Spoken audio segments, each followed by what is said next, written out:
If you haven't heard about Anchor by Spotify, it's the easiest way to make a podcast with everything that you need all in one place. Let me explain. Anchor has tools that allow you to record and edit your podcast right from your phone or computer. When hosting on Anchor, you can distribute your podcast on any listening platform like Spotify, Apple Podcast, and many, many more. It's everything that you need to make a podcast all in one place. And best of all, Anchor is totally free. Download the Anchor app today or go to anchor.fm to get started.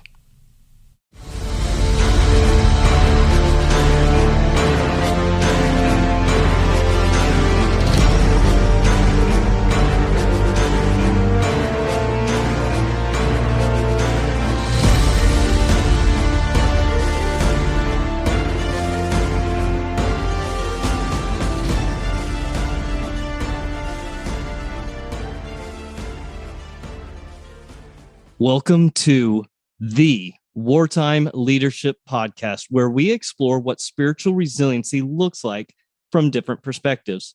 We often focus on the physical, emotional, and social areas of resiliency, but too often we neglect the spiritual pillar. Now, this looks different for everyone. We will be exploring what spiritual resiliency looks like in the lives of our guests, who are people from all different walks of life. Tonight's episode is sponsored by Success Draft, where we help you transform your dreams into drafted plans. Head over to successdraft.com to get started on your future today. This episode's guest is Bekah George. Bekah is the owner-operator of Sheer Vision Coaching.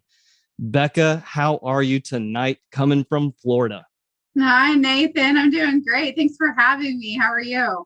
I am doing great, enjoying this weather. It's just starting to change a little bit. It's becoming really, really good beach weather. Now, you just moved closer to the beach. I did. Yes. I used to live in Indiana. Now I live in Florida. And I'm telling you, I am like in heaven. I'm enamored with palm trees. I will still stop and take pictures of a palm tree. I swear it's amazing. Yeah, that was basically us for a majority of the first 3 years living here in Charleston. Yes. So I know exactly. Well, hey, Bekah, why don't you take us through kind of just your background, give us a little bit of history of who you are and where you've come from, and kind of bring us up to this point now. Absolutely. So I am a mental health therapist. I've been a therapist for about 14 years, licensed mental health therapist. I'm also a spiritual soul care coach is what I call myself. So I kind of do a little bit of different things more than just regular therapy. So I have been doing therapy for so long. Once COVID hit, I started recognizing that people just need more than just mental health. And I really was like, man, there's something missing. There's a spiritual component missing here. And so I started Sheer Vision Coaching, and that's where I am able to kind of address the spiritual side of things as well. So I don't do as much in coaching. I don't do as much trauma work. Obviously, that's more for therapy, but it's more about helping people to level up in every area of their life and really feel like they are living the life that they want to live, that God intended them to live, instead of just waiting for the weekend or waiting for vacation or waiting for whatever. It's really about living an intentional life. And so I call it spiritual soul care, because I think that taking care of our spirit and our soul is so important. And then also I really have a passion for kind of bridging the gap between the church and mental health. So getting rid of some of the stigma of mental health issues in the church, as well as really educating those on staff and those in the church about how to handle some mental health issues. So I've also started recently speaking at churches and at events and really teaching them about how to kind of bridge that gap and helping people to feel like they are really getting all of the resources that they need. So that's kind of some of the things that I'm passionate about. Wow. So few episodes ago, one of our earlier episodes, I had a guy on by the name of Craig Legates. He's a deputy sheriff in the county, which is just one county over from us. Really great guy. He was a sheriff. He's seen the mental health side of things. He's also in the church with us. So he's seeing this kind of this perspective. that is missing. And the stigma, as you called it as well, is huge between the two. It is. So that's awesome to see you kind of, as you said, bridging the gap between the two. Because I've just seen so much damage happen, and I call it spiritual abuse. I think that there's a lot of spiritual abuse that happens in the church that people don't even know is happening. They don't mean to. Their heart isn't to do that. But so many people will come to me and say, I've been hurt by the church and I don't want anything to do with God, because they equate what people have done with what, who they believe God to be. Right. And so I really want to teach people to say, this is the damage that you're doing whenever you, do X, Y, and Z. Right. And so let's really educate ourselves on how to talk about grief, how to talk about mental health issues, how to get help to those people who don't know how to get help, right? And really just kind of talk about how to connect the two things together so that people can be the most healthy version of themselves that they can be.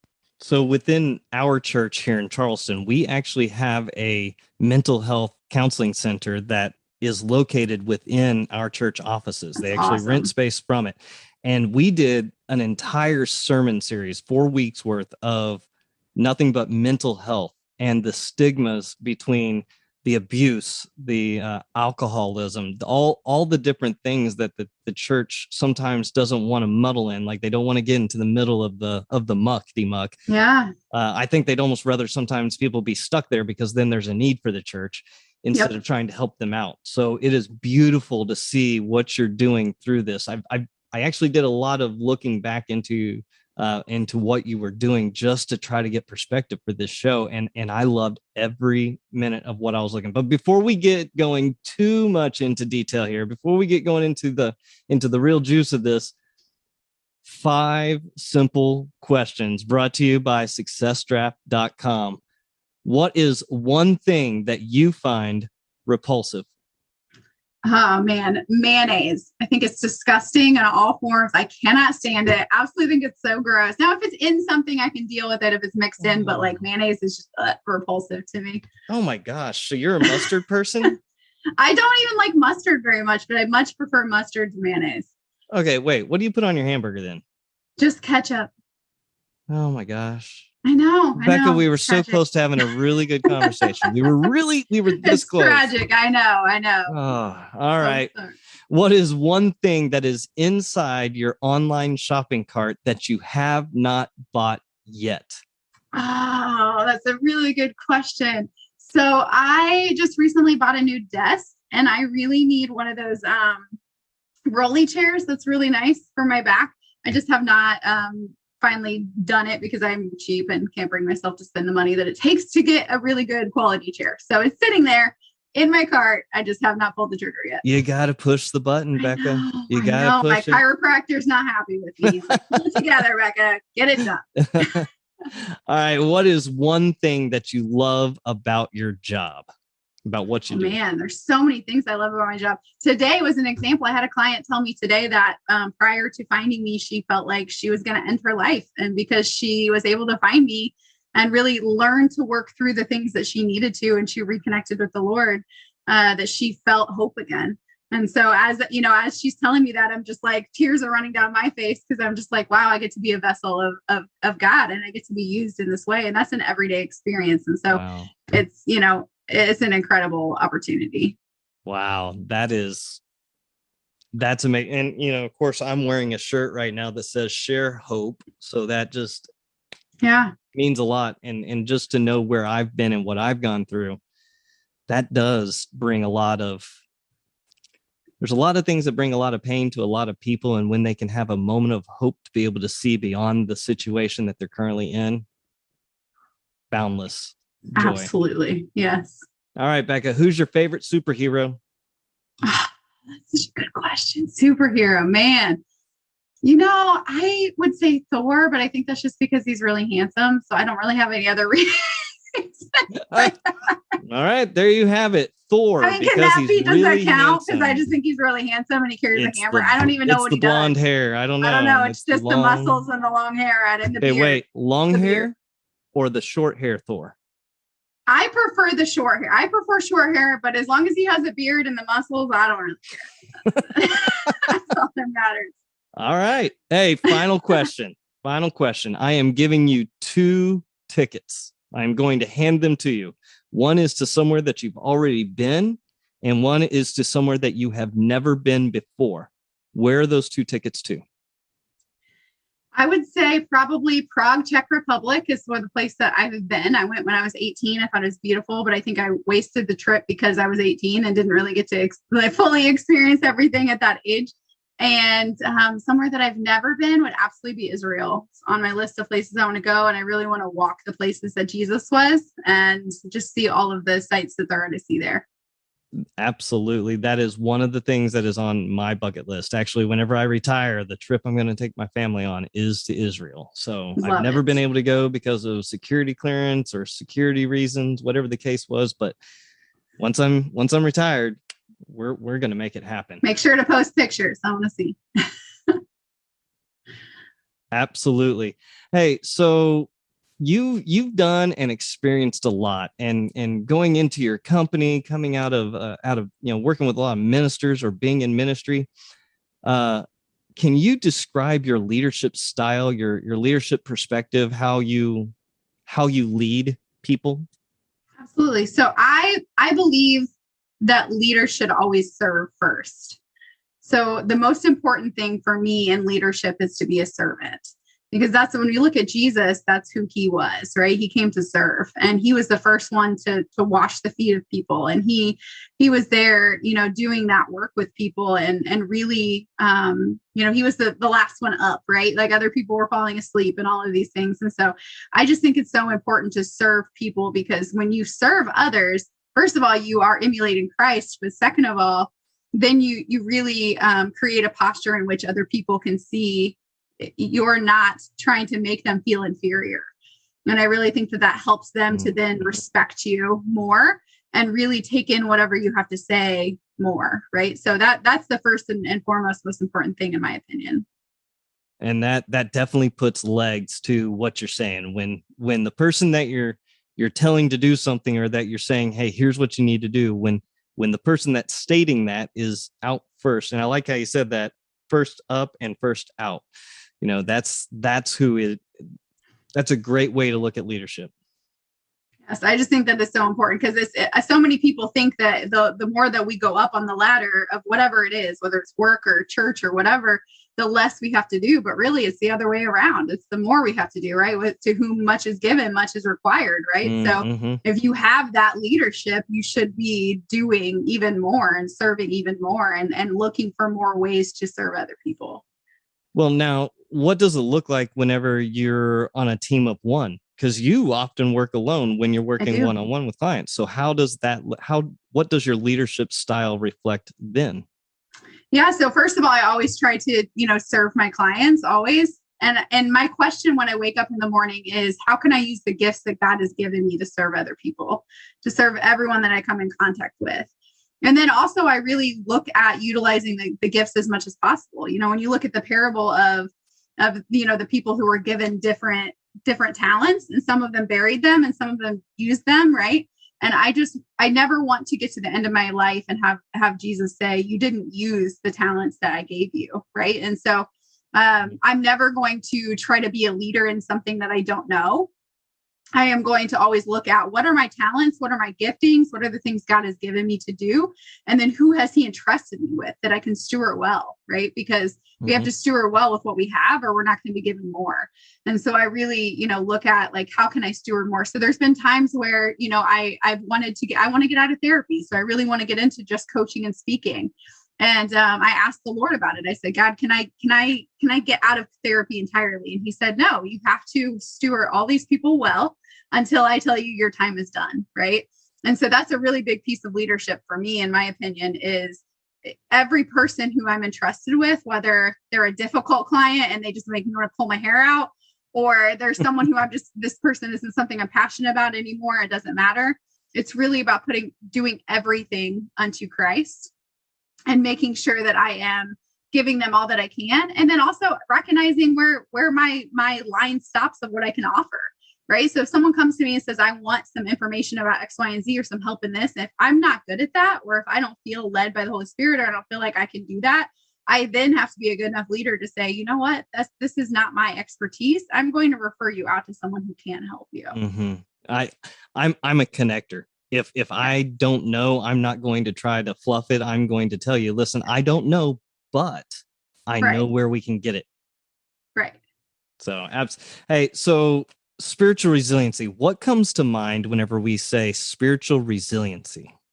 Man, spiritual resiliency. When I first heard that this is about spiritual resiliency, like something inside of me leapt and got excited about it, because I have been in this place in my life where I have had to learn spiritual resiliency. And so for me, it was, I grew up in church. I love the Lord my whole life and always have, and got married very young and was in ministry with my ex-husband, and we were in ministry together. We did everything the way that I felt like God wanted us to do it.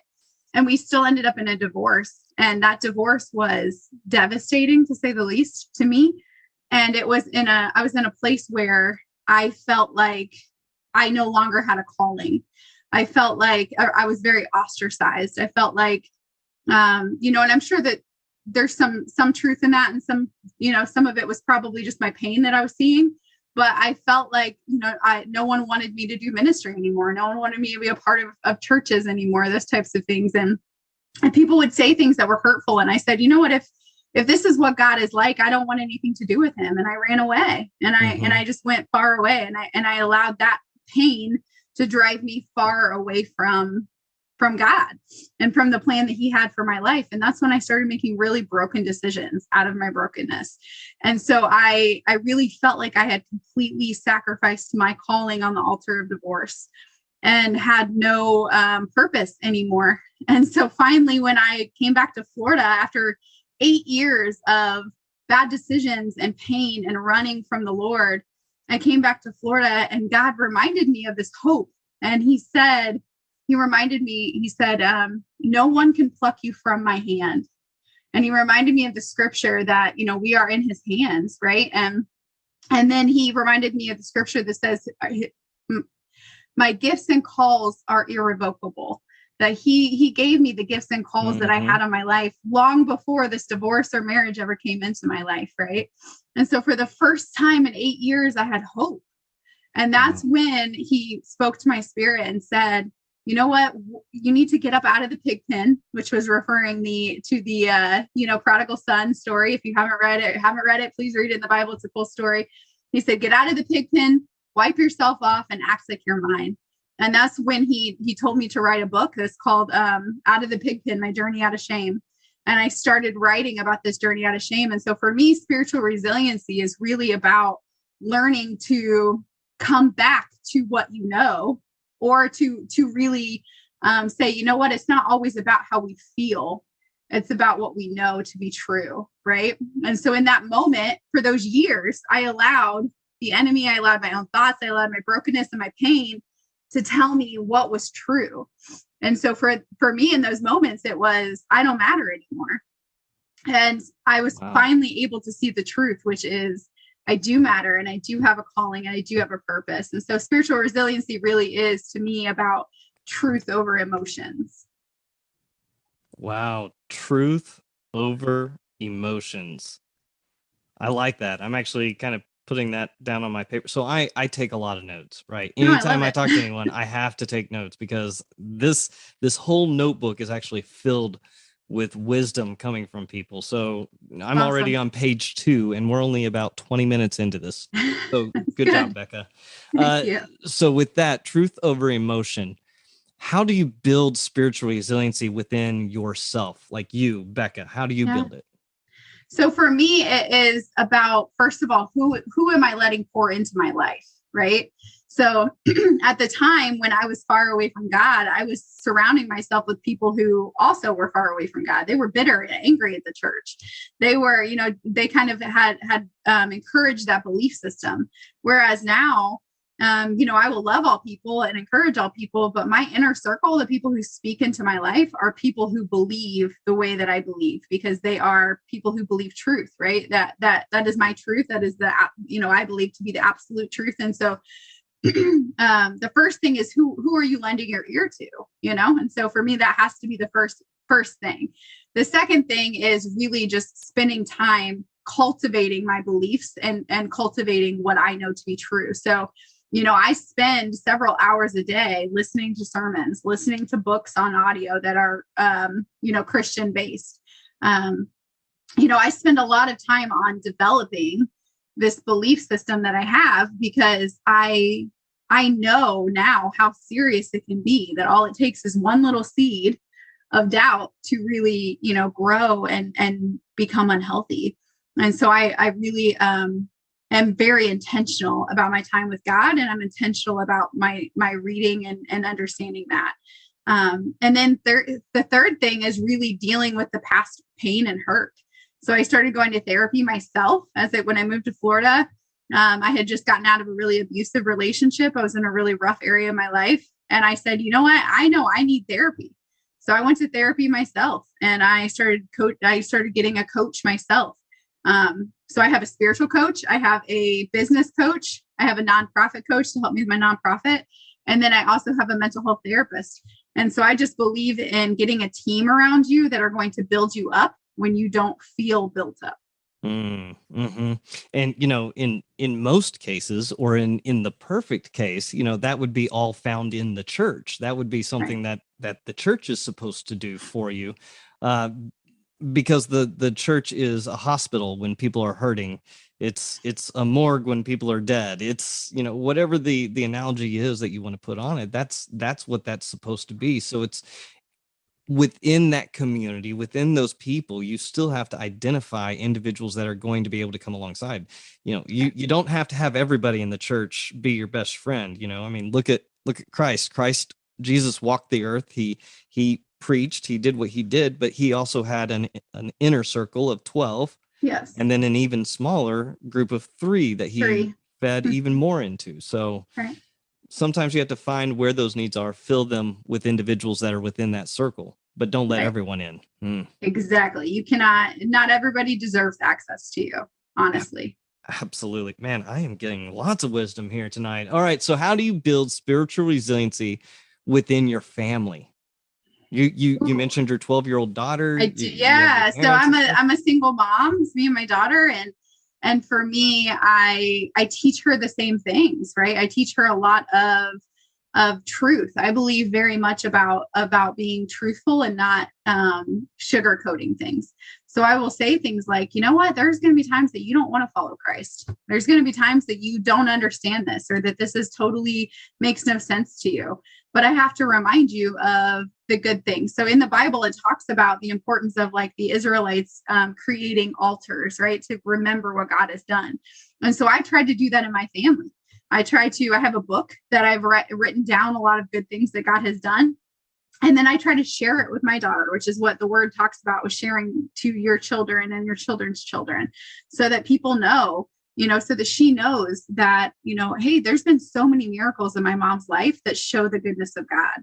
And then she'll be able to pass that down to her children as well. So it's really about just building that truth for her, and then also praying over her. I mean, she laughs at me all the time, but I'm constantly in her room at night, like a creeper over her bed, praying for her. I'm the person who's anointing her bed with oil and whatever else. I'm not playing around. This world is a crazy place. So I'm all about praying for her as much as possible too.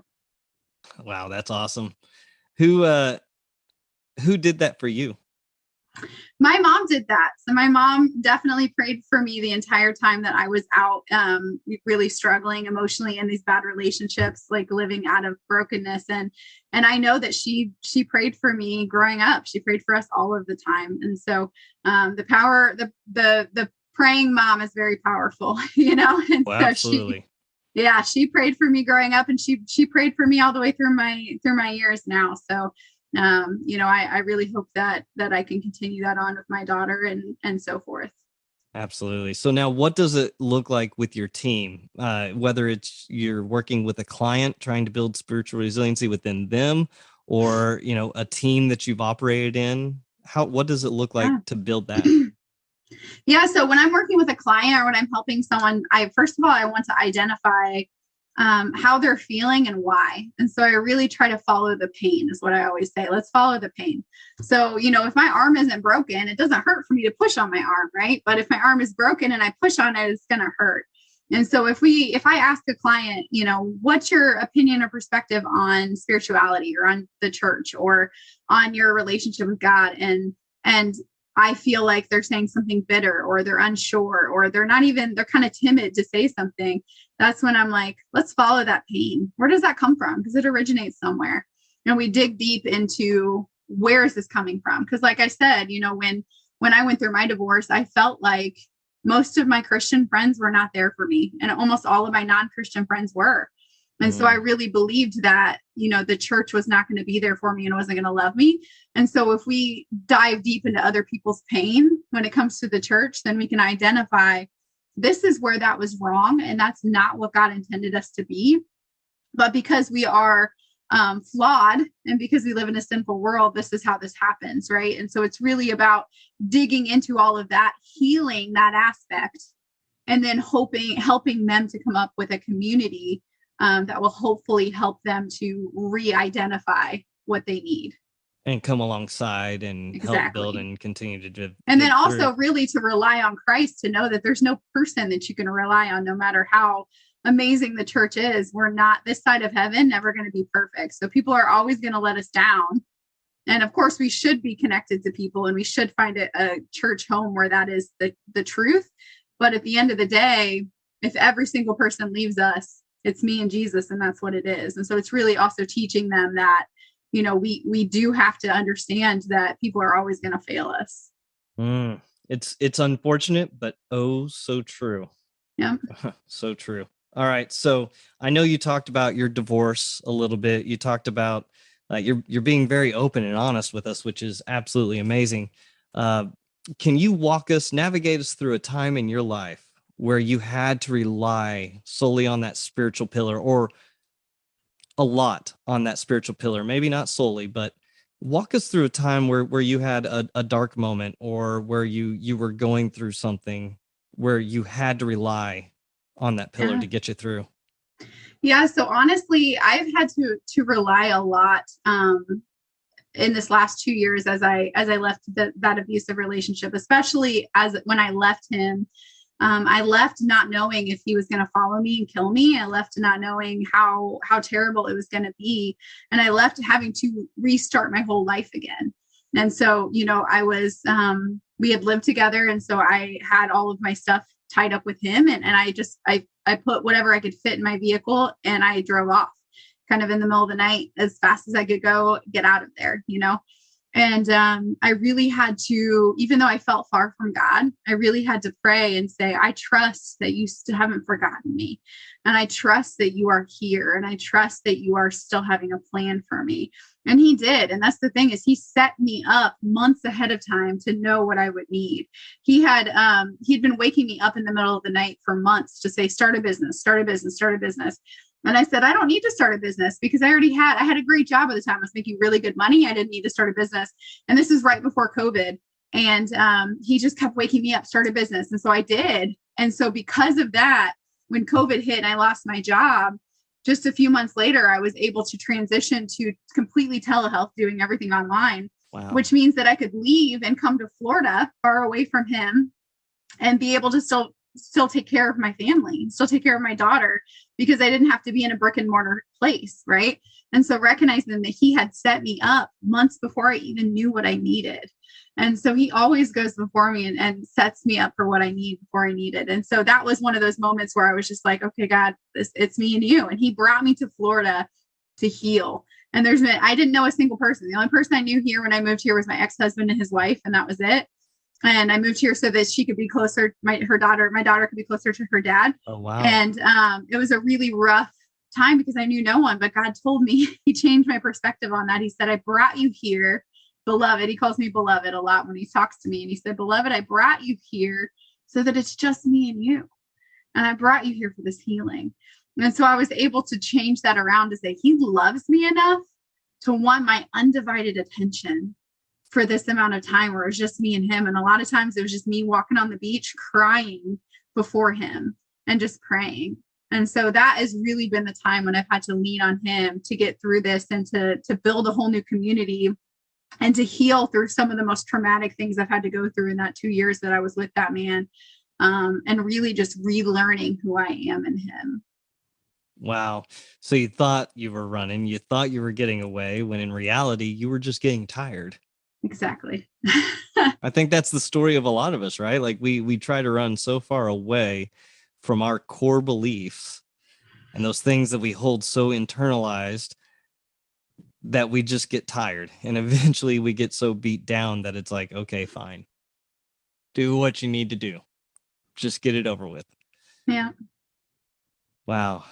And it took you all the way to return to Florida. And that's pretty amazing, though, that you went back to where your ex-husband and his wife were, but that your daughter could have the father. Both parents. Yeah. That takes a lot of guts. It's been an amazing experience, honestly. I mean, he's actually an executive pastor here in Orlando. And he's, we have so much healing that has taken place that has been totally God in that situation. And my daughter's so much better off with both parents. And it's just been such an answer to prayer that I didn't even know that I needed. Wow. Well, that's good. I mean, that's a good process for, obviously God saw that there was something that was needed both by you and your daughter, and just kind of combine the two together. So how did you overcome? I mean, you're living with somebody for 2 years. That's a big investment. Mm-hmm. That's a lot of investment for you, because you typically, when you invest in something, you expect to pull something back out of it. Right.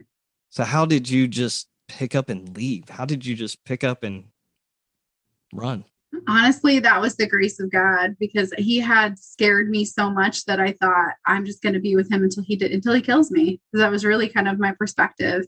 And I really just finally got up the guts one day, because I prayed about it, and I said, I cannot allow my daughter to see me treated like this all of the time.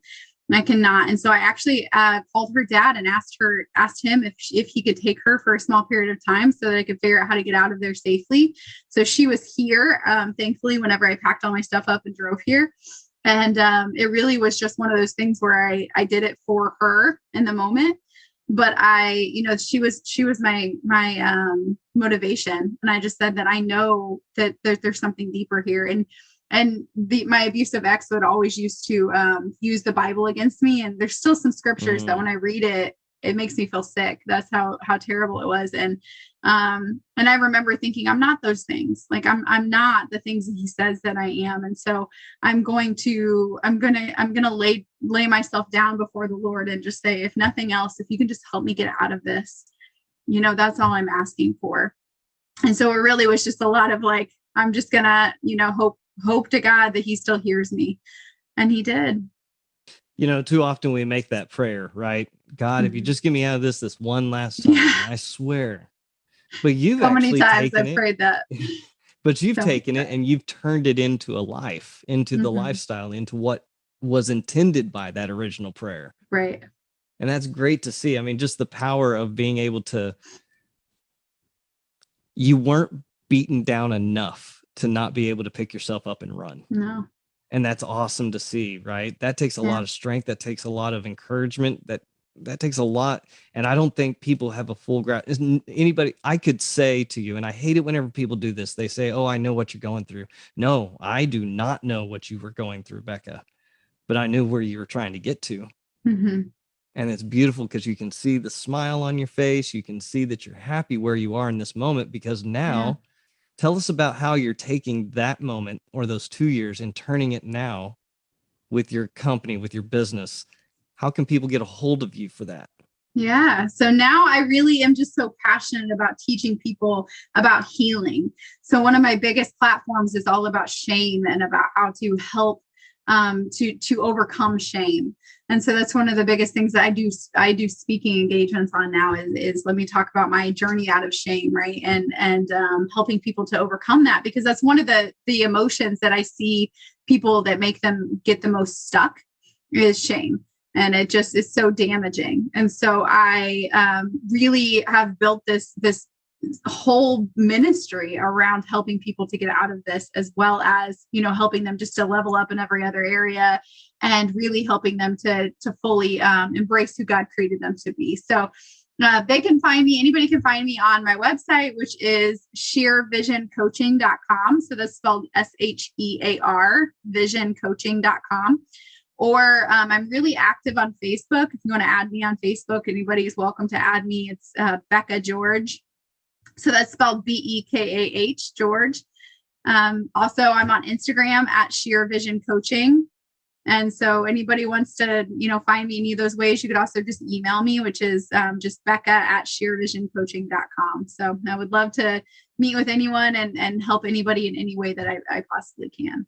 And she is very good at responding back. I think it was only a matter of minutes before she and I had already had about 3 different emails back and forth to one another. So really good on reaching out. Now, Bekah, finish us off here with what you are currently reading, or because you are a very avid reader and are reading 5 books right now, which I have no idea how that is humanly possible to keep all the stories together, but give us some book recommendations if you have any. Absolutely. So I would say right now I'm reading a book called Psycho-Cybernetics, which actually there's a new one that I just started. It's the new Psycho-Cybernetics. So it's a updated version. So I would suggest the new one.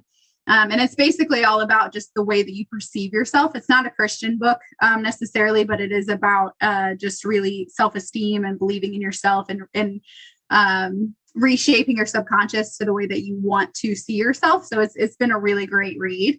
Also, one of my personal mentors, Tia Wood, she wrote a book called Kick Fear in the Face.